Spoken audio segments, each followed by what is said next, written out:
ഞാൻ doctor MP മണി. ഇന്ന് അലർജിയെക്കുറിച്ചാണ് പറയാൻ ഉദ്ദേശിക്കുന്നത്. ഇവിടെ അലർജിയുടെ ലോകമാണിപ്പം. എല്ലാത്തിനും അലർജി. മരുന്നുകൾക്ക് അലർജി, ഫുഡിന് അലർജി, പാനീയങ്ങൾക്ക് അലർജി. ഈ അലർജി എന്ന വാക്ക് അത്രമാത്രം പ്രചാരം നേടിയിരിക്കുന്ന ഒരു കാലഘട്ടത്തിലാണ് നമ്മളിപ്പം ജീവിക്കുന്നത്.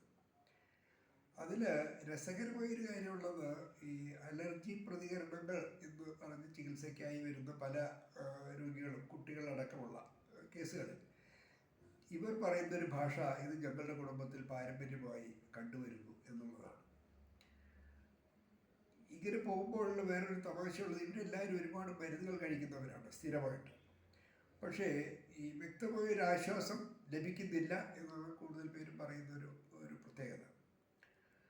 ഇത്തരക്കാരോട് ഞാൻ ആദ്യമേ പറയാറുള്ളത്, ഏത് ആരോഗ്യ പ്രശ്നമായാലും നമ്മൾ ചികിത്സിക്കുന്നത് അത് മാറാൻ വേണ്ടിയാണ്, അത് രോഗം ശമിക്കാൻ വേണ്ടിയാണ്.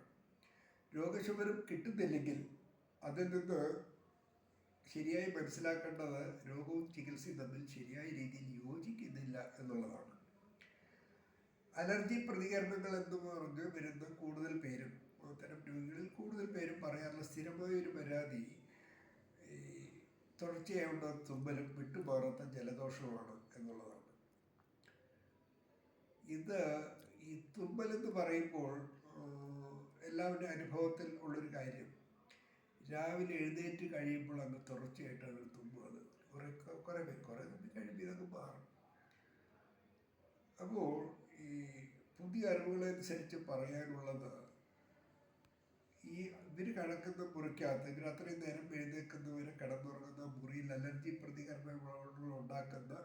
പ്രതികരണങ്ങൾ ഉണ്ടാക്കുന്ന എന്തെങ്കിലും വസ്തു ഉണ്ടായിരുന്നെങ്കിൽ അത് അപ്പോഴേ പ്രതികരണം ഉണ്ടാകണം. ഒരു പ്രതികരണം ഉണ്ടാകാൻ വേണ്ടി ഇവർ ഉണരേണ്ട കാര്യമില്ല. ഉണർന്ന് കഴിഞ്ഞതിന് ശേഷമാണ് ഇവരെല്ലാവരും തുൻപുന്നതും ചീറ്റുന്നതൊക്കെ. മാത്രമല്ല, ഈ അലർജി പ്രതികരണം മാത്രമല്ല, എന്ത് ആരോഗ്യ പ്രശ്നങ്ങളായാലും അതിൻ്റെ രസതന്ത്രം കൃത്യമായി ഒരു രക്തപരിശോധനയോടെ മനസ്സിലാക്കാൻ കഴിയുന്ന കാലത്താണ് നമ്മൾ ജീവിക്കുന്നത്. ക്യാൻസറിൻ്റെ വിദൂര സാധ്യത പോലും ഒരു ചെറിയ പരിശോധനയിലൂടെ നമുക്ക് തിരിച്ചറിയാൻ കഴിയും, അവിടെ പ്രതിരോധിക്കാൻ കഴിയുന്നതാണ്. അപ്പോൾ ഒരു വ്യക്തി പറയുന്ന കാര്യം സത്യമാണോ അല്ലേ നമ്മുടെ ശാസ്ത്രീയമായി പരീക്ഷണസിദ്ധമായി തെളിവുകൾ ലഭിക്കുന്ന കാലമാണ്. അപ്പോൾ ഈ അലർജി പ്രതികരണങ്ങളിൽ മാത്രം ഇങ്ങനെയുള്ള കാര്യങ്ങൾ ലഭിക്കുന്നില്ല.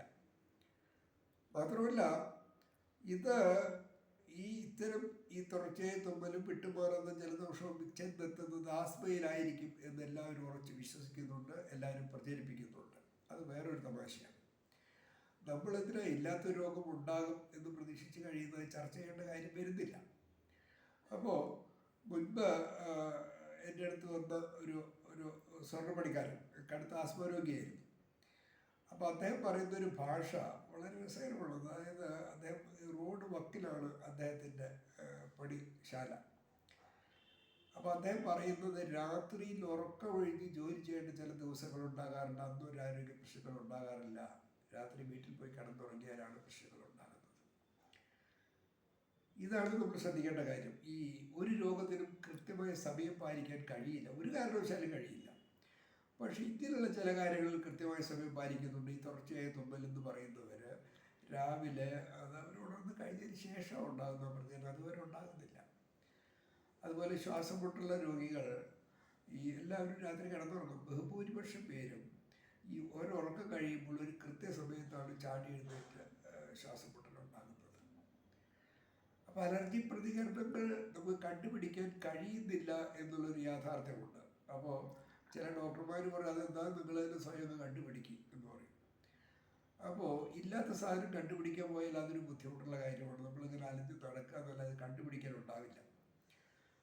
ഇവിടെ നമ്മൾ ശ്രദ്ധിക്കേണ്ട കാര്യം, ഏത് രോഗമായിട്ട് രോഗിയുടെ രക്തപരിശോധനയിലും മറ്റുള്ള പരിശോധനകളിലും കൃത്യമായ തകരാറുകളോ തെളിവുകളോ കിട്ടുന്നില്ലെങ്കിൽ ആ വ്യക്തിയുടെ ശരീരത്തിൽ വലിയ പ്രശ്നങ്ങളൊന്നും ഇല്ലാതെ മനസ്സിലാക്കിയാൽ മതി. അതാണ് മനസ്സിലാക്കേണ്ടത്. അത് കഴിഞ്ഞ് നമ്മളില്ലാത്ത രോഗത്തെക്കുറിച്ച് അല്ലെങ്കിൽ രോഗകാരണങ്ങളെക്കുറിച്ച് അന്വേഷിച്ച് പോകുമ്പോഴാണ് ഈ പ്രശ്നങ്ങൾ മുഴുവൻ ഉണ്ടാകുന്നത്. അപ്പോൾ ഈ ഒരുപാട് രോഗങ്ങളിൽ അടിസ്ഥാന കാരണമായി മാറുന്നത് നമ്മുടെ മാനസിക സംഘർഷമാണ്.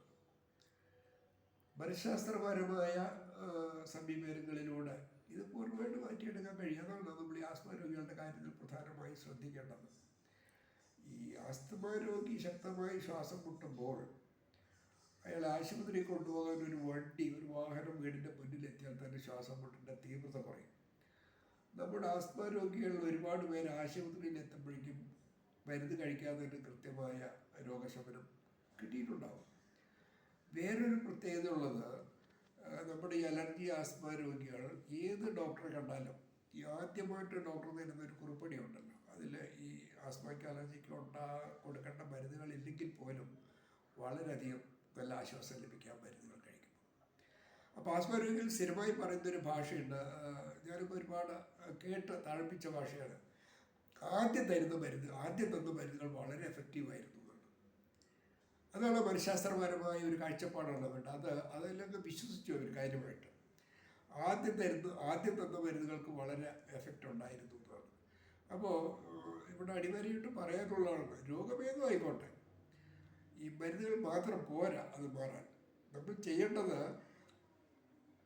ഈ രോഗിയുടെ പ്രാഥമികമായിട്ട് രക്തപരിശോധനകൾ നടത്തണം. ഇതിൽ ഒരു തകരാറും കണ്ടുപിടിക്കാൻ കഴിയുന്നില്ലെങ്കിൽ അത് രോഗിയോട് തുറന്ന് പറയുക മാത്രമല്ല, ഈ രോഗിയുടെ ശരീരത്തിൽ ഒരു പ്രശ്നങ്ങളും ഇല്ലെന്ന് അയാളെ ബോധ്യപ്പെടുത്തണം, പറഞ്ഞ് വിശ്വസിപ്പിക്കണം. ആ ബോധ്യപ്പെടുത്തുമ്പോഴേ അവർക്ക് തിരിച്ചറിയാൻ പറ്റും. അത് കഴിഞ്ഞ് ഇതിന് കാരണമാകുന്ന കാരണങ്ങൾ എടുത്തു കളയാൻ ഒരു മനഃശാസ്ത്ര സമീപനം, അവരെ കാര്യങ്ങൾ മനസ്സിലാക്കണം. മാനസിക സംഘർഷം കൊണ്ട്, ഉത്കണ്ഠ കൊണ്ട് ഉണ്ടാകുന്ന ഇത്തരം പ്രതികരണങ്ങൾ അത് സ്വയം തിരുത്തേണ്ടതാണ്. അതിനുള്ള വഴികൾ അവർക്ക് പറഞ്ഞു കൊടുക്കണം. അങ്ങനെ ആകുമ്പോൾ ഇത്തരം പ്രശ്നങ്ങൾക്ക് ഒരു ദിവസം കൊണ്ട് പരിഹാരം കാണാൻ കഴിയും ബഹുഭൂരിപക്ഷം പേരിൽ.